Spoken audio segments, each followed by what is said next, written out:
I want to go back to this congregational singing aspect here, and without getting over technical, um, talk a little bit about early reflections and late reflections, because I know that that is absolutely critical, particularly when it comes to congregational singing.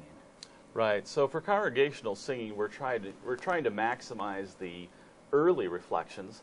These are all reflections that come back to a person within about 50 milliseconds of its arrival, and so in that sense, these are surfaces that are fairly close, that are reflecting the energy back to the congregation, and it gives a sense of envelopment and warmth.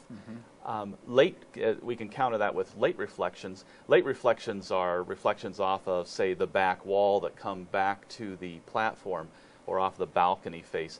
These are reflections that come back about 100 milliseconds or more later. And again, that's a little bit technical, but these now sound like definite echoes. Echoes are bad, but the warmth and the envelopment gives you that sense of inclusion, and that's really what we're trying to achieve with the congregational singing. And that's another reason why the ceiling reflectors work very well, because they're one of the closest surfaces to the people sitting in the congregation.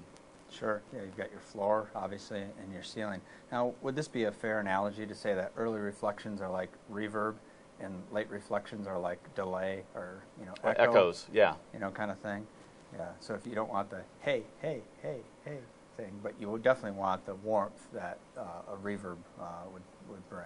Yeah, the hey, hey, hey, hey might be good for a rock concert. But.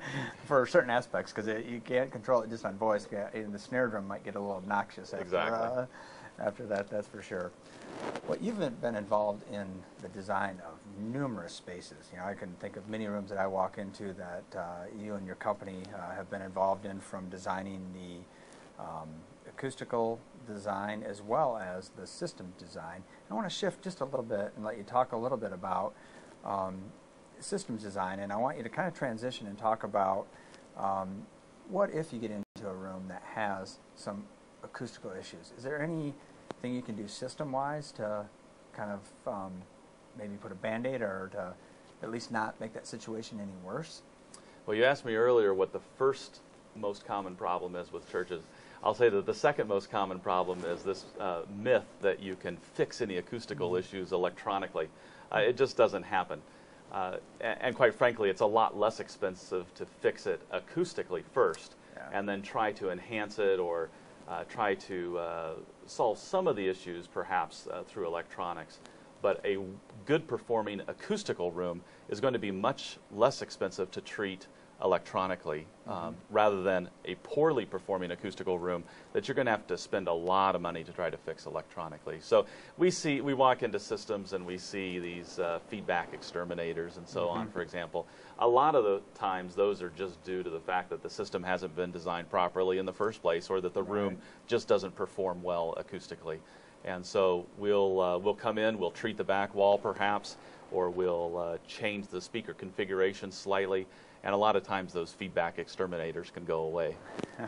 Yes, exactly. My favorite thing, or I should say my least favorite thing about a feedback exterminator, at least the earlier models, where you never knew where it was taking, a cut in your sound out of it. It would just notch it for you, and then it might make the voice sound better. But boy, the minute, the organ started playing, or excuse me, the piano started, or keyboard started playing an organ sound, you'd think that it was, over an AM radio station. Yeah. Kind of thing. So, yeah, the feedback eliminators, while they serve a purpose, I try to keep them off my palette of tools, so to speak, that I bring in.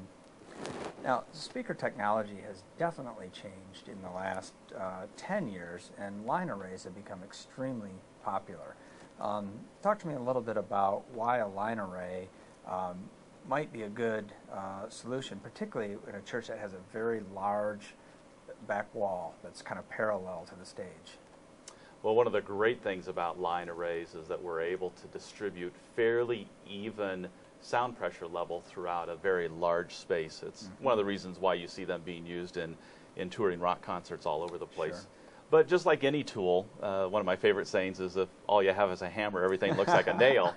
A line array is not going to be the solution to every single thing. Right. It does have its place, and we use them in a lot of churches. It gives us an opportunity to fly the subs. It gives us an opportunity to reach the main floor as well as perhaps under the balcony and into the balcony as well.